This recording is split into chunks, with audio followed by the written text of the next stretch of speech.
Bombshell Brunches, where your hosts Raquel Rodenberg and Christina Lau sip and spill with badass babes every Tuesday morning.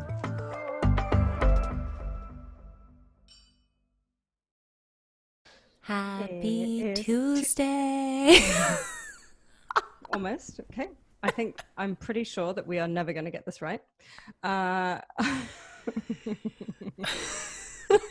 enjoy it. I think it's spunky. It's certainly something. Okay, learning, loving, loathing for this week. Welcome. You go ahead. Okay, I will. I am learning so much about addiction right now.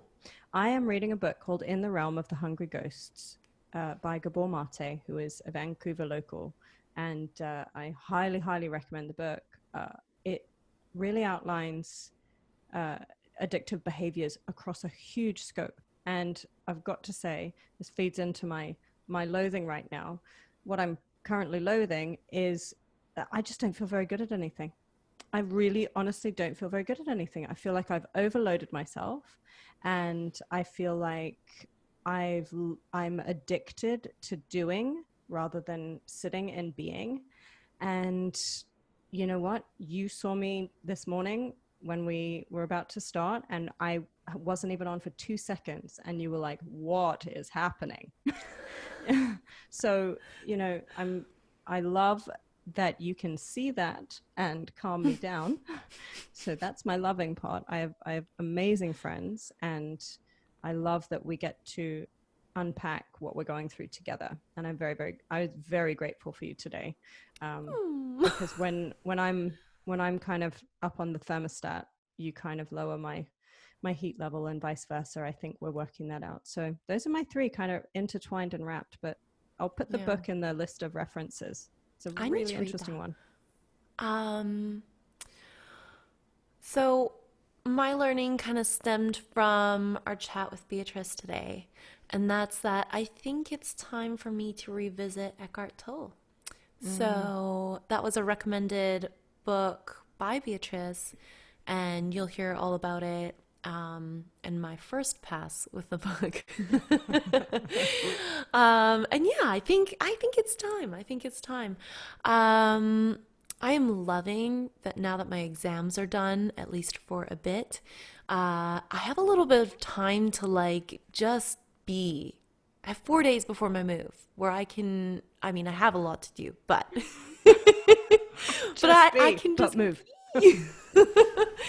It's really nice because, when you're really busy, I know you know this, and I'm sure all of our bombshells do, but when you're really busy, it's like you're not really present with anybody. Like you're there and you're trying to be there for everybody, but you're not really present because your brain is on 60 different things that you have to do or are currently doing or whatever. Like I was waking up dreaming of stats. It was a bad scene. So that is a nightmare. Right. This is not what we want to wake up. My loathing is being away from my boo. Today was like the first day. No, I shouldn't say the first day, but it was pretty much the first day that it really hit me because I finished my exams today. And so all of a sudden, all of these things that I've been so busy with ceased to be. And I actually had a moment to sit with my feels, and I was like, I miss my boo. Yeah, and that's especially because you've been operating at such a high level. Just go for so long that when you do take that little bit of space, it can really crash down on you. So yeah, you're like, what were those feelings? Is that how you say them? But you know what? I think what I love about Beatrice's next 45 minutes is she's really amazing at getting us to look at our training. And, all of us out there listening, talking, we all know that in order for us to succeed, we have to take tiny steps all the time, and we need to really work our muscles. All of those people who are hustling, it's not a It's not a one-time thing. You don't just arrive there. It's not an overnight success. And Beatrice really takes us through the joy of knowing that you love what you do and being present throughout it and not being outcome focused as much as possible. You know, she talks about so many things. There are so many books in this episode. There are so many resources, and I encourage you to listen on the podcast, but then watch it a second time on the YouTube channel that we have, and subscribe while you're there. But because you can see it, like I feel like my shoulders are up to my ears compared to where Beatrice is kind of sitting and speaking from. And it's a big thing. Yeah, the presence. And, you know, a lot of what she was talking about is a lot of the teachings that I had when I went to school for yoga. And over time, you get busy and you start dropping things. And it was just such a good reminder. Like everything that she was saying, I was like, yes, this is true. Yeah. Yes. So many times Raquel and I just stopped and kind of like telepathically looked at each other and we were like, we've got to do better. Yeah, it was. We've got to do better. It was. But I'm really excited for everybody to hear this episode. I think it was a fabulous episode. She's such an amazing woman. Yeah, really excited. So without further ado, enjoy. Hi, everybody. Welcome to Tuesday morning.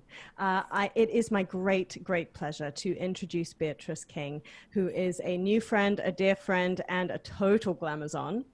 You may recognize her from Mortal Kombat, from the 100, Supernatural, and her most recent appearance on Hallmark's Christmas Waltz, which is the number one most watched original movie premiere of 2020.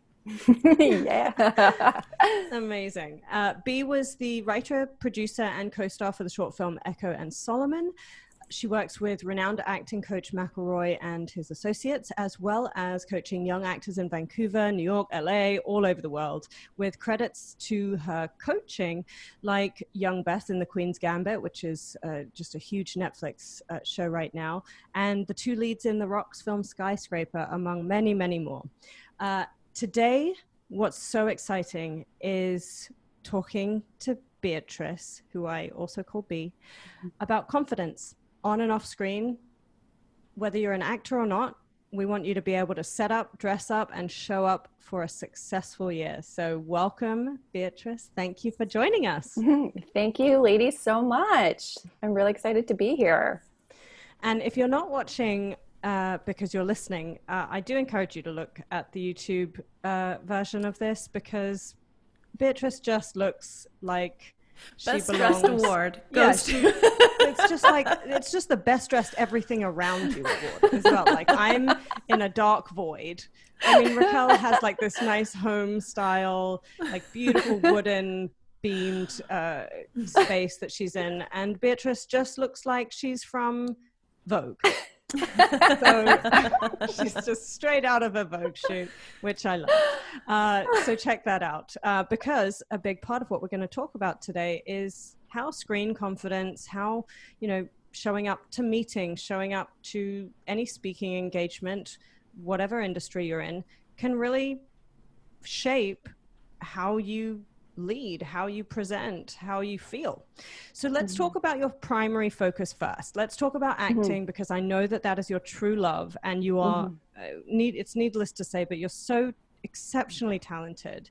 And then I want to talk about how that has helped you to branch into the other complementary facets of the industry. But let's talk about the acting first, how you fell in love. Wow. Well, I started doing a lot of plays in school. My first play that I did was actually a German play, because I was in German Saturday school on Saturdays. My dad's Swiss, so I grew up learning German. And after that, I just started doing a lot more plays throughout school and high school. And it was sort of in and around university that I really wanted to gear into film and television. I knew that that's where I really wanted to end up. But in university, I took writing. So I was in English literature, took a lot of writing, film studies, sociology. And right after university, I went into a full-time program for film and TV. And that's where I really found my stride and my people. Like I always knew my people existed out there somewhere, but it really wasn't until I took that program that I was like, yep, this is exactly what I want to be doing. And I felt pretty fortunate because I moved from Edmonton, Alberta to Vancouver and just found that the industry was really busy at the time. So while I was in school, I started auditioning right away and started booking some really cool jobs and was like, this is fantastic. Like, I love that this is what I thought it would be. Now it's translating, and it just kind of grew from there. I love that. And how comfortable are you talking about being a fellow Eurasian with me? And yeah, I'm comfortable talking about that. Because that's tough. You know, you leave theater school, you know, Beatrice and I have had many conversations around this, but wanting to be in acting and not being able to see what that could look like can be intimidating. So for some of our underrepresented, maybe marginalized people who are not feeling like they can see their heroes on screen just yet, you're a really big testament to overcoming that. And I think you had to develop a different type of confidence, which is why we're going to dig into that later. But can you speak to a little bit of how acting gave you the confidence to be, I guess, tenacious enough to keep going? Yeah, I mean, I think too, like growing up, because I wasn't really seeing myself represented in film and TV, was sort of odd. Actually, the only time I really saw a version of myself on television was this figure skater, Christy Yamaguchi, who was mixed race. And I was like, oh my God. I was also a professional figure skater growing up. So she was my idol. She was like, well, if she can do it, I can do it. Nice. And that mentality really helped me throughout this industry. And I just really focused on the work. Like, I never really let my look, my ethnicity kind of come in the way of me doing the thing that I really love to do. However, it was definitely something that I was thinking about as I was getting into writing and producing, because I wasn't really seeing myself represented in those larger roles. I really felt like people of color, mixed race people weren't really getting those larger opportunities. So that's when I really took matters into my own hand and started to go, okay, if I want to be in a story that I really want to tell, I'm going to start making that happen for myself instead of just waiting around and seeing what comes my way. I'm going to really be the person that starts making those changes. So what I'm hearing that you fell in love with acting and then found a way to stay in it. Absolutely. Absolutely. And I think that's what branched me into some of those other roles. So like the writing and the producing came out of just such a love for the craft. And I never waited around for really anything. I was one of those people, even in school, where I was like, okay, guys, like, we're doing a project. Why isn't this like happening in a timely manner? Like I was always the one kind of stepping into those leadership roles and going, okay, like, let's do this. Let's get this thing done. So I really wanted to, again, do a project that I was going to be really proud of and that I created by myself, and see that other people were getting inspired by that. Like the number of people that came out and either supported the film or wrote me after, even some of the young actors that I coached that are like, oh my gosh, this is the first time I've seen myself represented like that. Even in the Hallmark movie too, I've had students say like, wow, you're just such an inspiration that I get to see a person like you up on that screen. And for me, that's really like, my journey has come full circle. Like, it's like, okay, I'm happy. Like, I feel like everything really, has happened for a reason in my career. And I feel like, again, that's all come full circle. But I've never really let that be an obstacle for me, my look or my ethnicity. Although, yes, you and I have talked about this. It has been tough. It's been tougher for us versus, some of the other actors that get more opportunities. I think that's why I love our nature walks, and B and I go on nature walks whenever it's safe and we're allowed to do so. But I know that you spend a lot of time kind of grounding and being in nature. And when we've talked a lot, I think one of my favorite and most inspiring things is realizing that when you love something enough, it doesn't serve you to not, it doesn't serve you to over articulate the barriers sometimes. It serves you better to spend that energy to find your way around. You just have to put Mm-hmm. blinders on, right? Sometimes. Mm-hmm. Sometimes you do. And I really focused on being so good at what I do that they can't say no. That it's like, Yes. okay, I am going to really take a look at this actor and go, okay, let's really take a good look at her before I pass or go a different direction. And that's really the only thing that's within my control in that sense. And that's where I put my energy. And I think you must pass that on to your students a lot. I mean, this is you're essentially, how do you develop so much confidence that you're like, I am so good enough Yeah. that you can take me or leave me. That is not my Hmm. problem. Yes. That's a It's a really great place to be and exist in the world because then nothing else really affects you. You can have those moments where, they don't say yes, but it's okay. You can just go, okay, I'm fine with that. I'm at ease with that because I know my worth and I know that I'm going to be happy and feel really at home and feel whole within myself without getting other people's validation. And I'm fascinated by the young people side of the coaching, because I think that we have a lot of adult lessons that we can learn from how raw a young person can be in the acting world. I'm reading a book called In the Realm of the Hungry Ghosts, and there's one part of it where they talk about, you know, children not having the ability to differentiate their emotions from themselves as people until they get to a certain age. So when you're upset, you don't book a job, you don't book a role, and you're upset about that. You become the upset.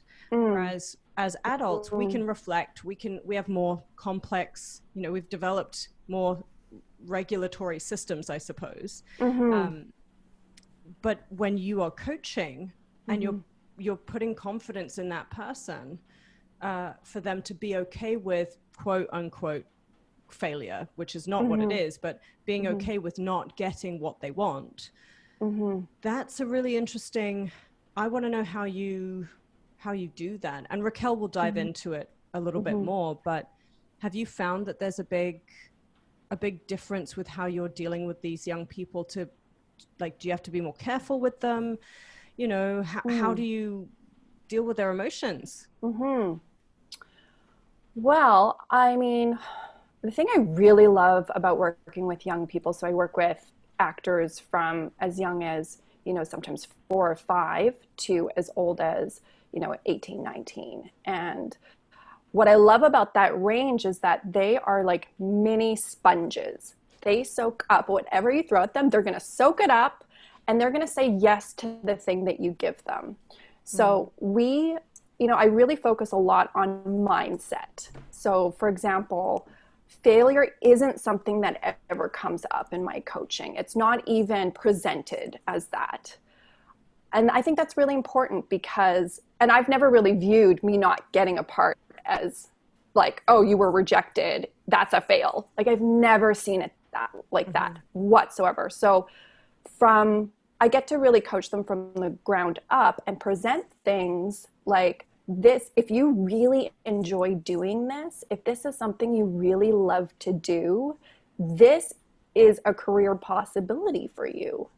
And those are the actors that I see really excel because there isn't an outcome attached. They're not trying to book that role. They're having so much fun with the material and the characters and developing their scene. And when I'm working with them on an audition, they're just letting it flow, and they reach this thing called flow state that I think a lot of adults try to achieve in their work, but they're just in it and their imaginations are really free and they're not bringing in any of their, past anger, trauma, fears, and everything that, you know, tends to hold us back later as adults. They're coming in with this beautiful, fresh energy, and they're saying yes to the work.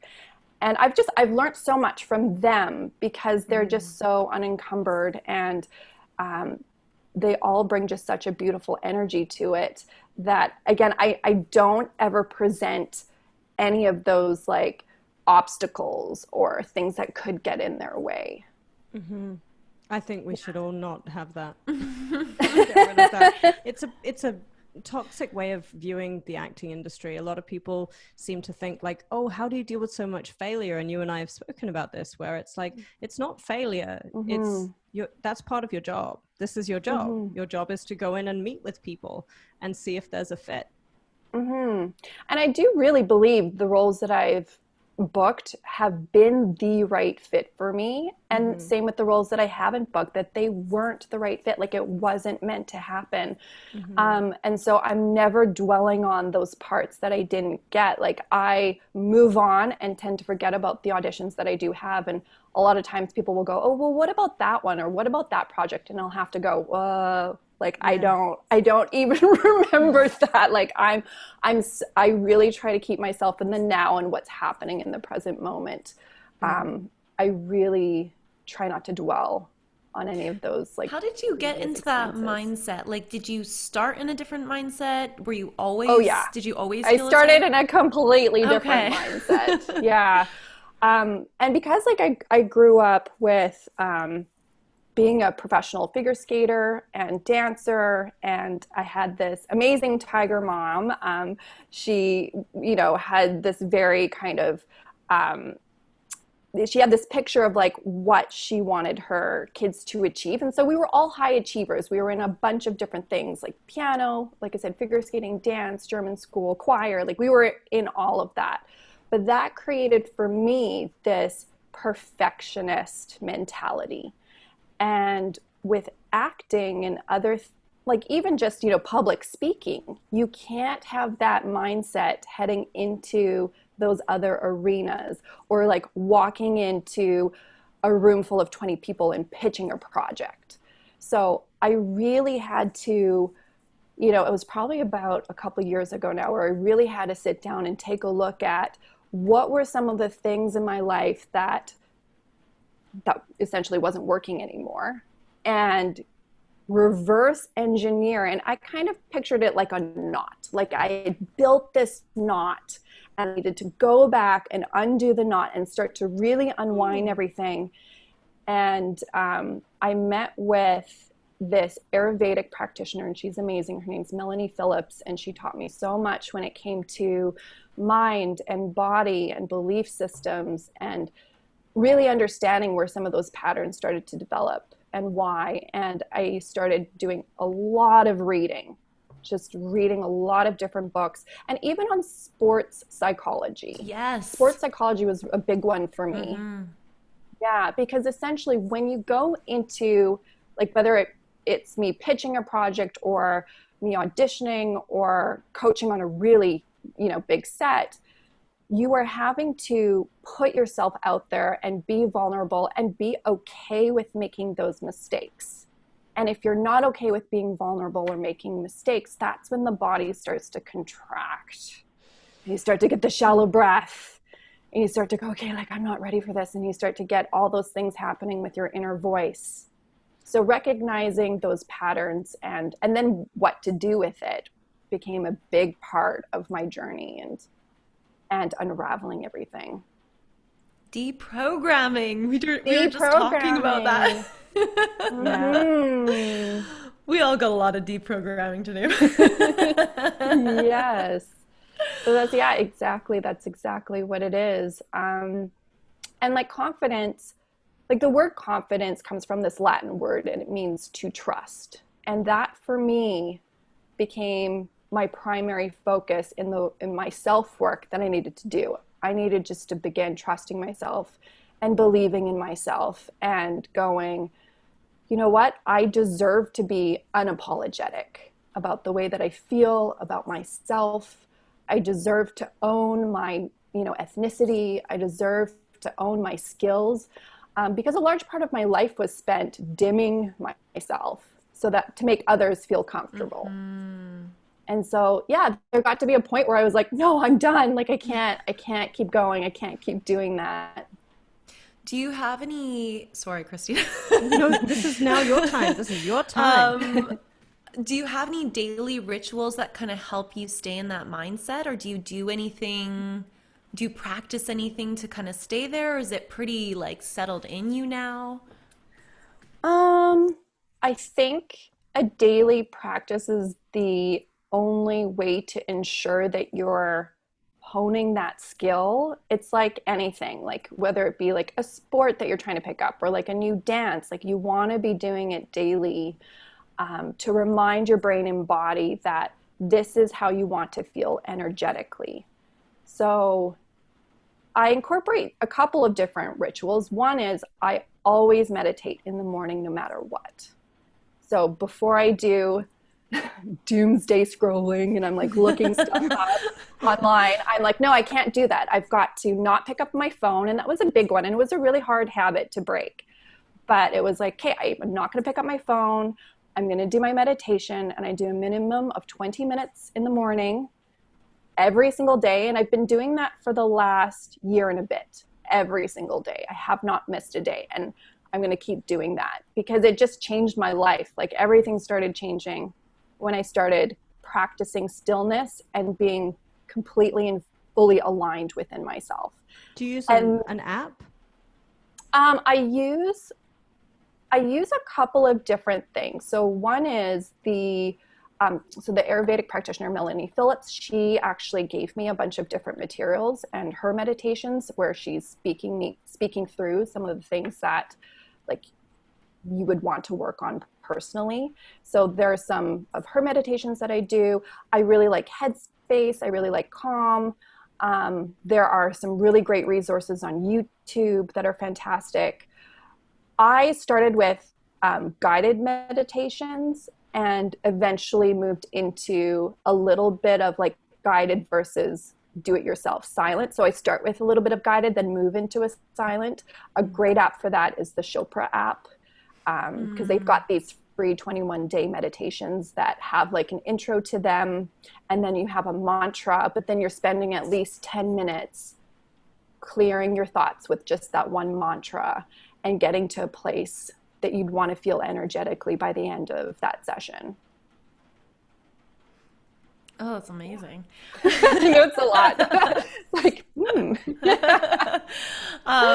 Yeah, I love to meditate. Unfortunately, I tend to only do it when I have time, which is like the reverse of really what you should be doing. But it really does help clarify. It helps start your day in the right way. Like it is an energetic thing. Like it's not, I totally see what you mean, and I can see how it really attracts the right things as well, the right energies to you and the right mindset for the day. And it reminds you also, I think, with technology the way it is now, it's very hard to stop thinking that everything is life or death. Like you have to answer it now or something terrible might happen. But the reality is nothing's going to happen in the 20 minutes that you're meditating. It's fine. right. Yes, exactly. And it's time just for you where you can have, again, that moment of stillness where you don't have to be in a state of reacting, like being reactionary in your life. And I think that really sets yourself up for success, that you're going to take things a little more slowly. You're not going to be so reactionary to even like looking at emails and everything. You can take your time with that and go, you know what, I'm not going to respond to that right away. I'm going to leave that for later. Like it just sets your entire day up. And then as well as I've been incorporating having mini breaks throughout my day where I like some mindfulness, some breath work, somewhere in my day, because what I used to do was just power through my day. And then I'd be like, oh, I got so much done. Like I was so productive. I'm so successful because I'm so productive. But I would get burnt out constantly doing that. And it was because I was not scheduling in recovery periods. And that for me was a new concept. It was like, what? You have to schedule in your recovery periods? What's that about? And so I read actually a really great book. I think it's called The Power of Full Engagement.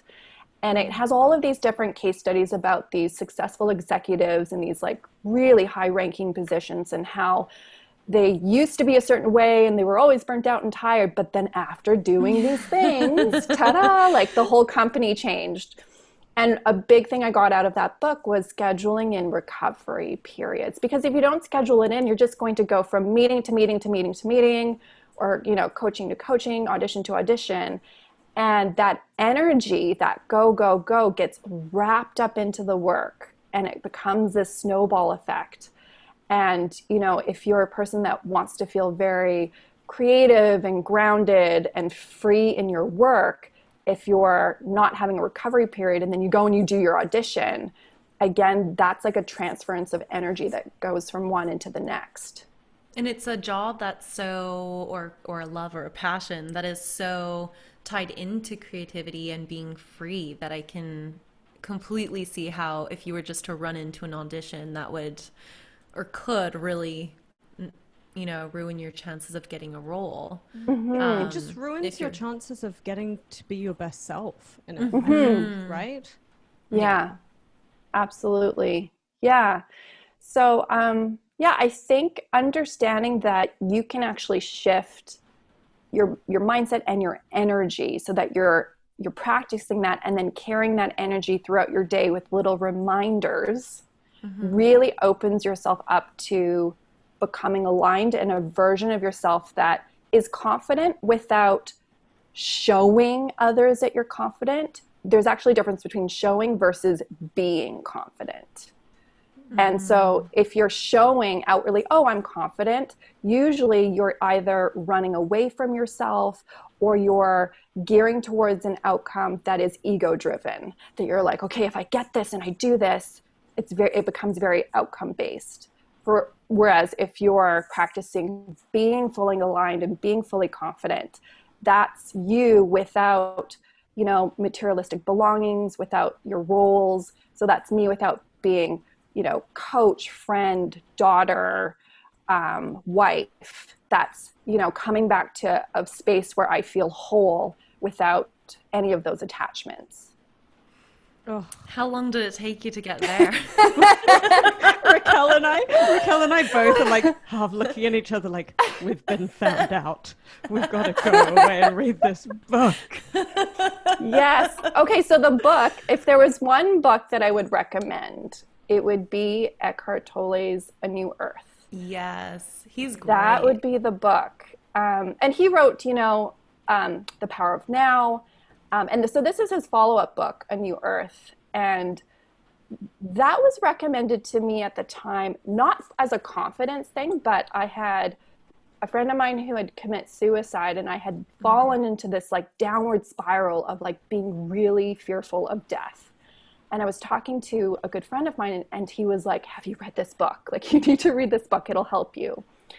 And the book ended up being so much more than I ever expected, because it really broke down, like, what are those voices inside our head when we have those thoughts? What are our egos actually doing? What do we need to be aware of? How can we get to a place in our life where we find our truest purpose without being worried about what others think? Oh, can you I just want you to take me there. We'll just go on a nice little nature walk, and by the end of the walk, I want you to have fixed it. Right. Eckhart Tolle is amazing. It's funny actually that you mention him, because I remember years and years ago, I picked up The Power of Now. And I started reading it, and I was in a very different mindset than where I'm at now. I should actually pick it up again. It'd be interesting.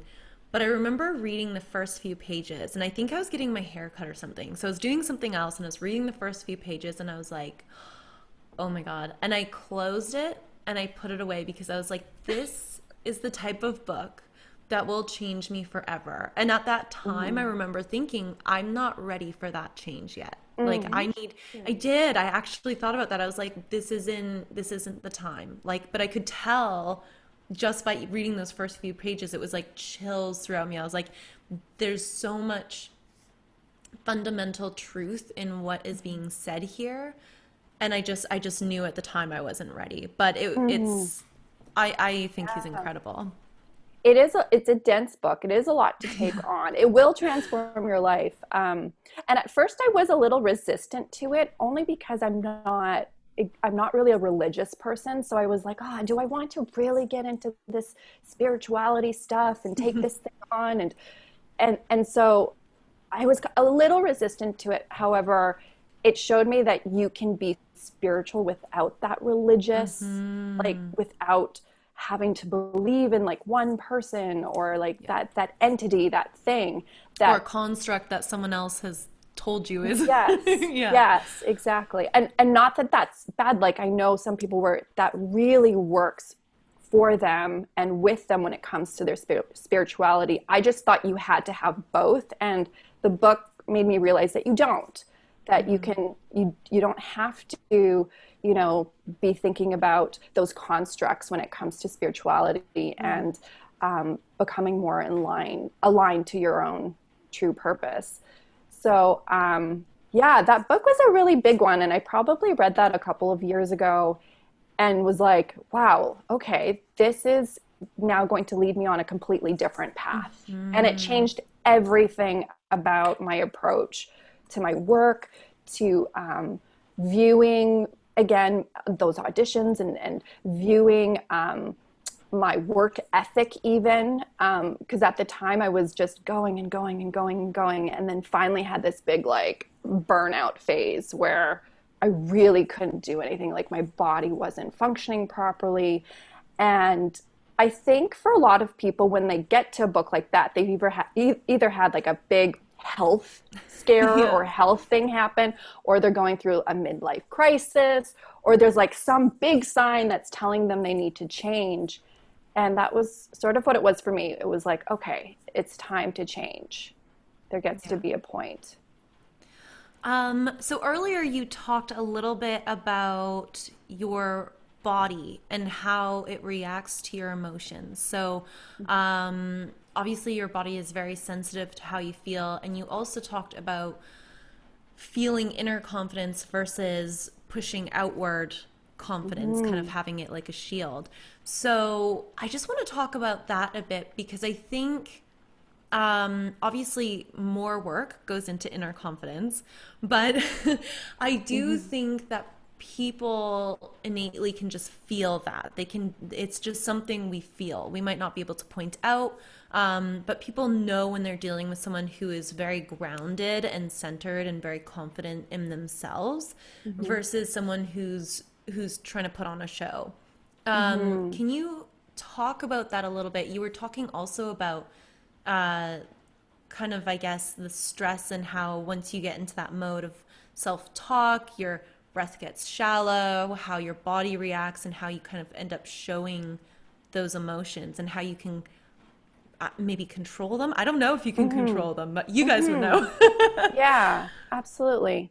So our bodies are designed to soak up what's happening in our environment. So energetic fields, soaks up like different stimuli, and so we've got like a parasympathetic and sympathetic nervous system.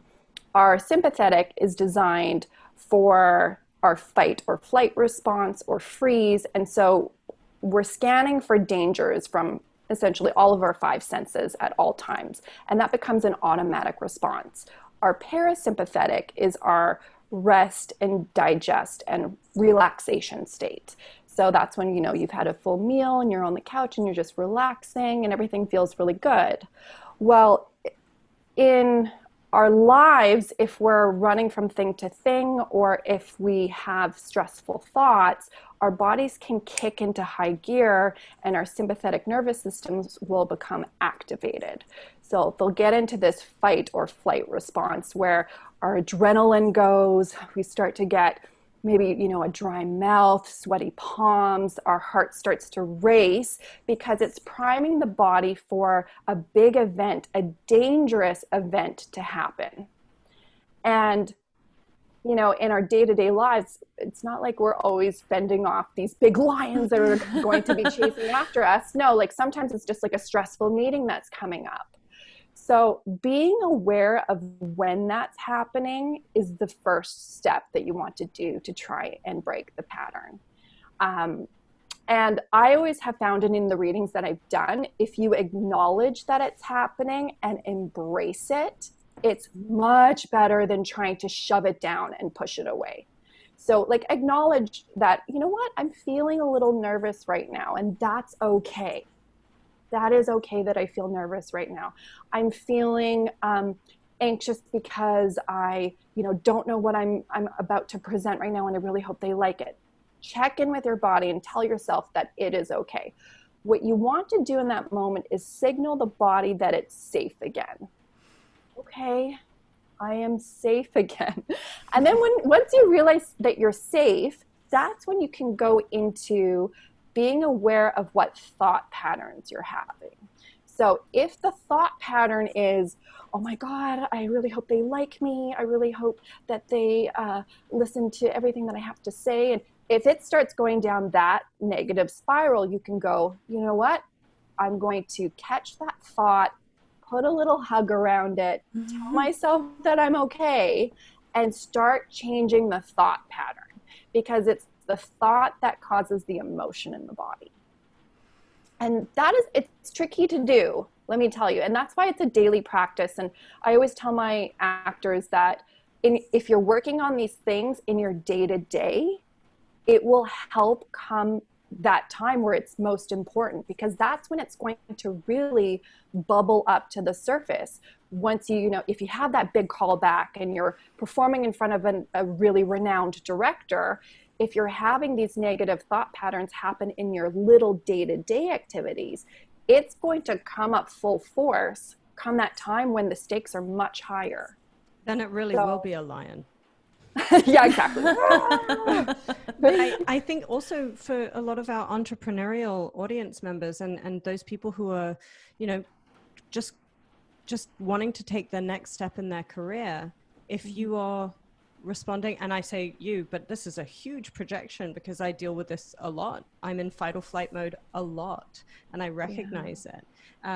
Wanting to ask for that raise, wanting to have a situation with your boss where you need to resolve a conflict, thriving in your environment, hiring somebody, firing somebody, all these situations are huge. And I just wanted to add, there is a book I read as well. I can't put my finger on what the book was, but they talked about the fact that actually there's a part of our brain that really hasn't evolved to recognize whether that danger is real or not. So when you think you're in fight or flight mode, and B, you might be able to correct me with what the actual statement is, but when you're in fight or flight mode, your body thinks you're being attacked by this lion. Like your body thinks that. And and as we've evolved into not having to run from wolves and lions, thank goodness, our biology hasn't yet evolved to the point where it recognizes that these are not life and death situations. They're in our mind, but they're as real as if they weren't. Yes.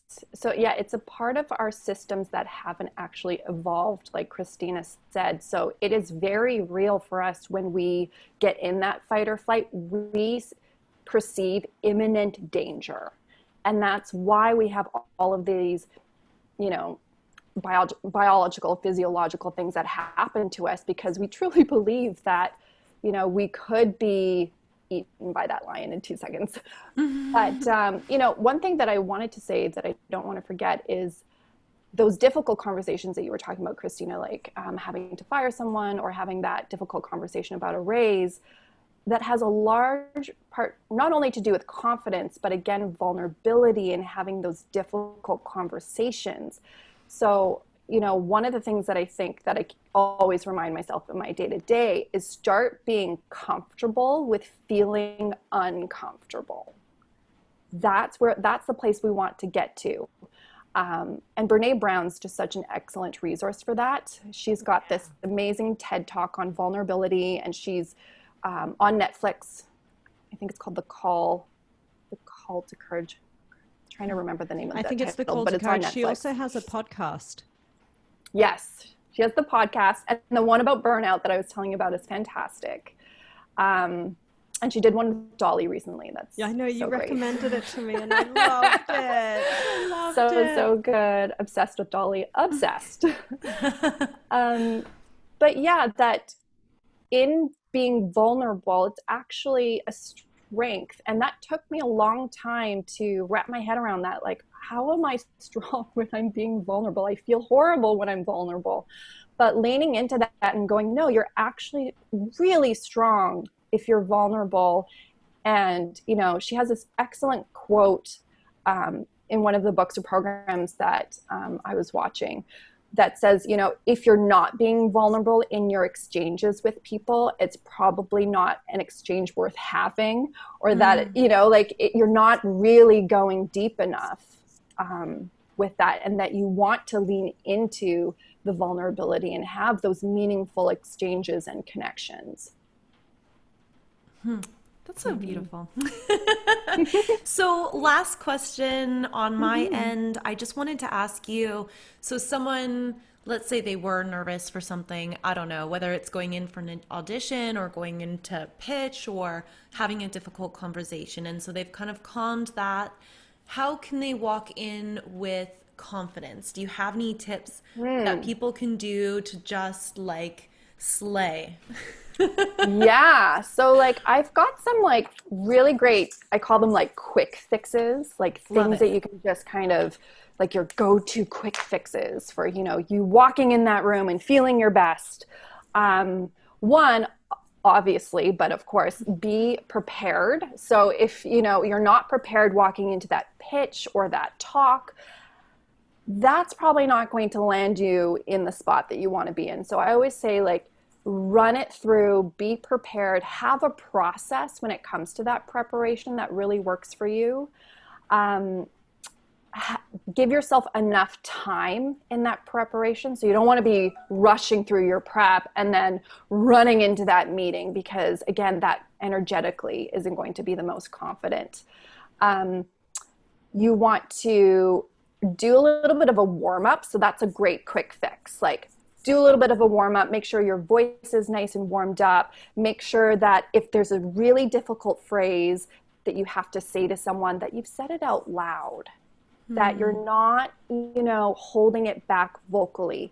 You'll find that in those difficult conversations, your throat will start to close up and your chest will start to contract. And so I like to do a little bit of a physical warm up too, that just opens everything up so that everything feels nice and free.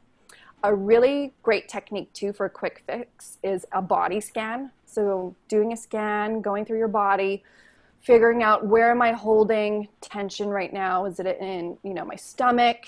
Is it in my hips? Is it in my throat? And then going in, closing your eyes, breathing and releasing that part of your body really helps. Breath work is another really great tool, and there are so many different types of breath work you can do depending on the situation. Like if you want to do a type of breath that will invigorate you and keep you nice and alert for your next meeting, there are certain breath work exercises you can do for that, versus calming the nervous system down and slowing everything to a calm state. The other thing is remind yourself that you're going to go into that meeting, audition, or, you know, pitch, whatever it is, from a place of abundance instead of lack. So that you're not like, oh, these are all the things that I'm lacking, and oh, I have to prove myself, and oh, you know, what if?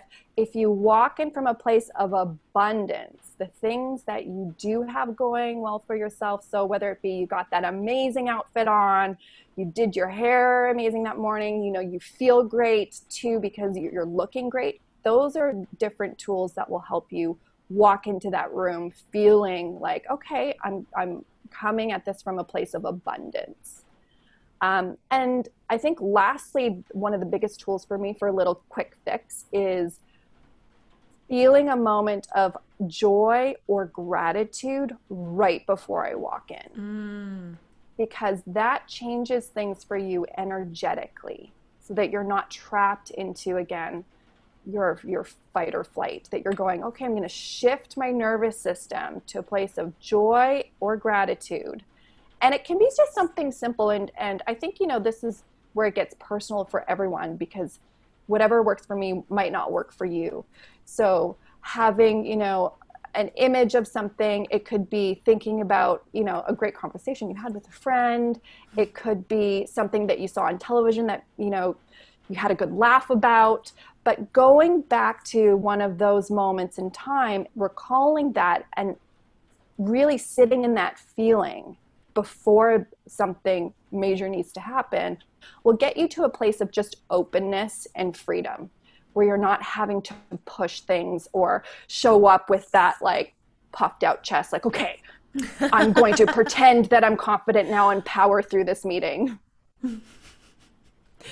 I have pretended many. I feel like that's my whole life. I'm like, hey, I can do whatever I want, okay? Sometimes you need that too, though, I have to say. Like, sometimes you need to get to a place where you can, feel confident, maybe powering through that helps you build from there. Like, I'm definitely not saying like never pretend that you're confident. Like, sometimes you need to see what that feels like in order to get to that place. I think it's important to know what it feels like, but also be aware of where it's coming from. And, I say it and I do mean it. I puff my chest a lot. I know that I do it. I definitely have an ego. We all do, and it's not a bad thing. But I think what I love so much is, the three of us actually have all come from a background of really intense sports, and really committing to those sports that we have played. And Raquel has ridden horses her whole life as well. Our mentality is about training.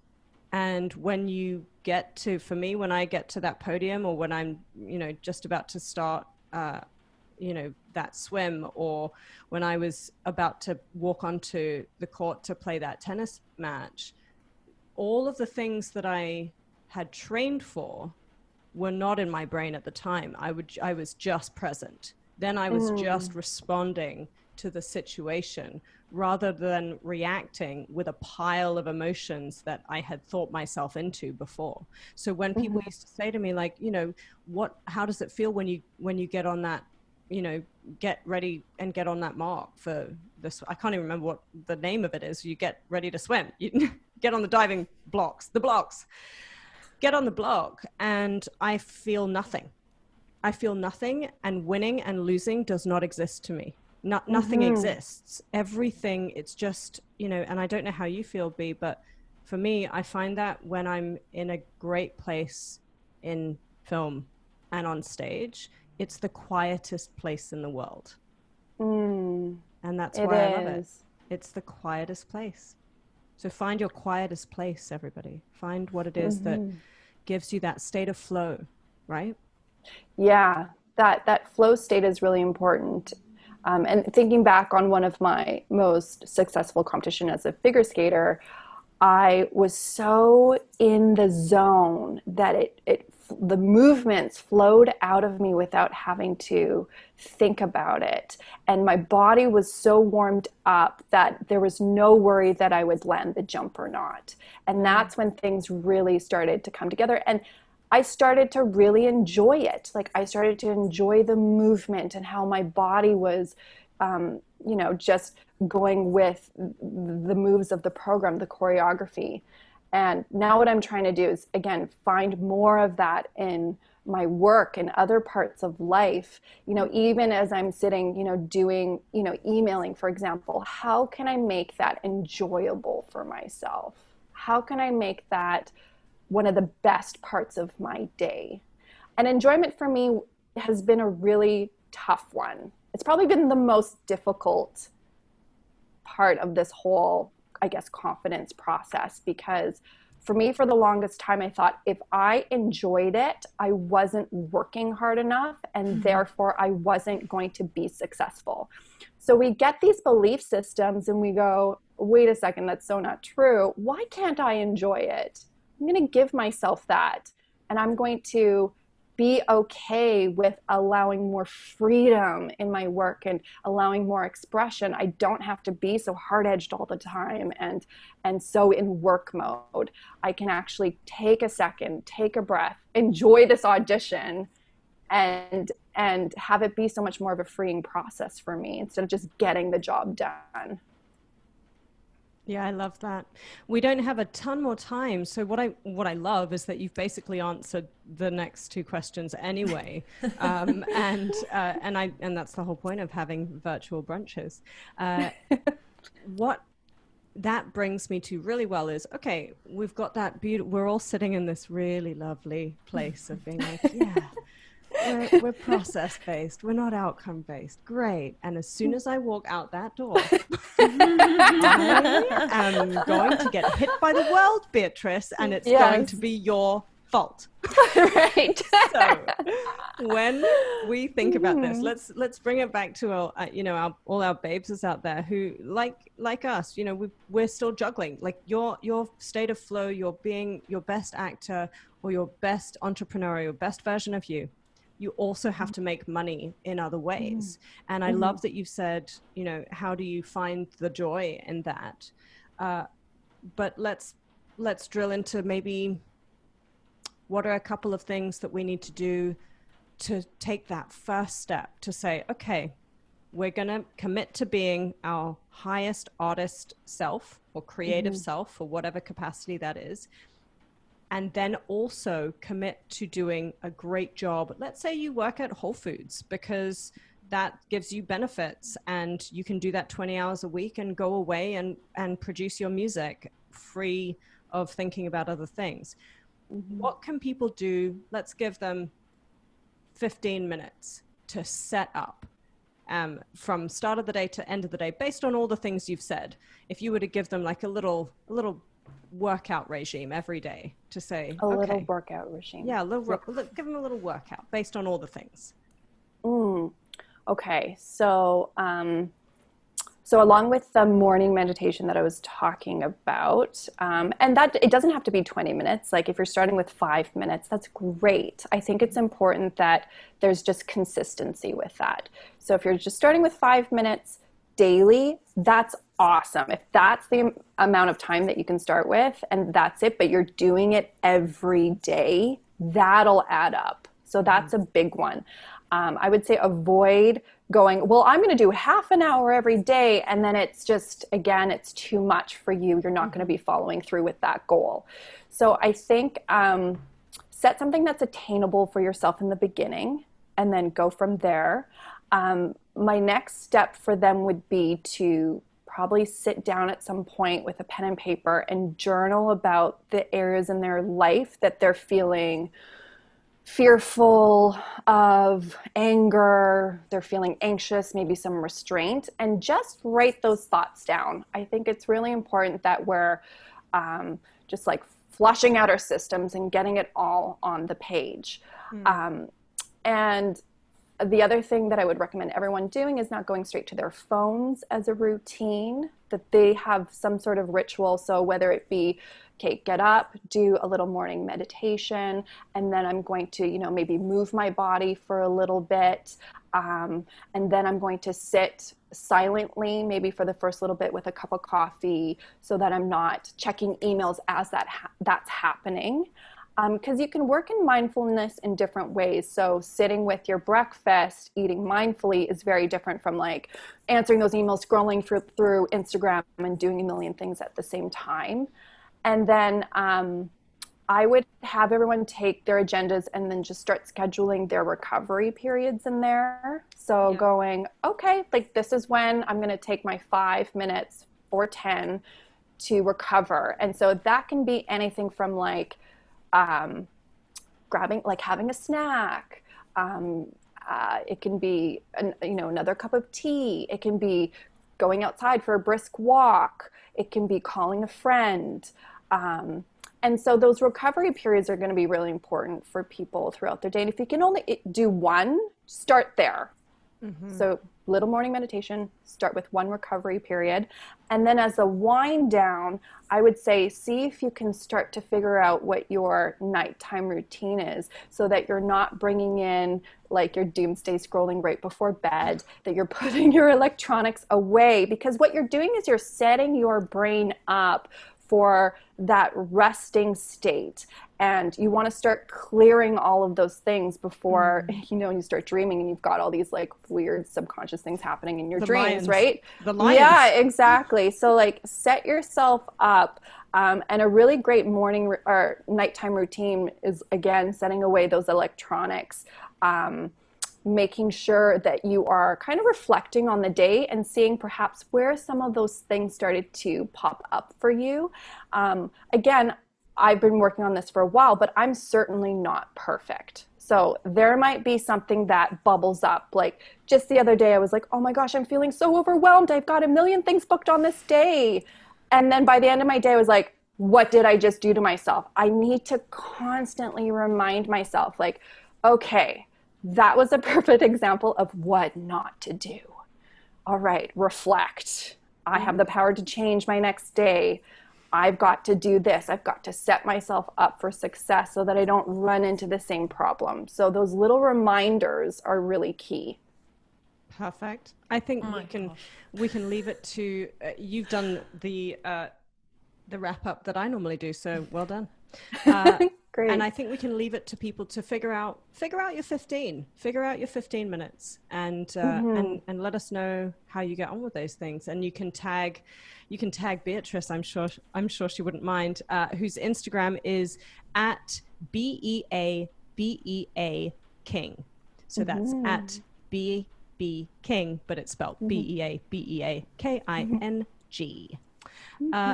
Beatrice, you're amazing. Thank you so much for, giving us an hour of confidence boosting, an hour of reminding us that, we've got to put the training work in and then we can let it go. And that everyone already has the tools. Like everyone knows that they can come back to you. You are essentially your best tool. You have the power within you to get back to that place of confidence. And sometimes I think people think that, oh, I've got to put all these other extra things on, where in fact we're just peeling away the layers of the onion and we're getting back down to the core of who we really are. And I think that's really powerful to look at it like that versus, oh, I need to be fixed and I need to start doing all these extra things. Amazing. I do have more, but we're not talking about it because we're just going to need to bring you back another time. So it would just give us in a whole nother tangent. But this was amazing. I'm so glad I got to finally meet you. I've heard so much. Me too. Thank you so much, ladies. You can have me back anytime. Yes. Thanks for listening, Bombshells. In order to continue to elevate, subscribe and don't forget to click that little bell so you can get notified every time we have a new badass brunch. Until next time, stay focused, fierce, and fabulous.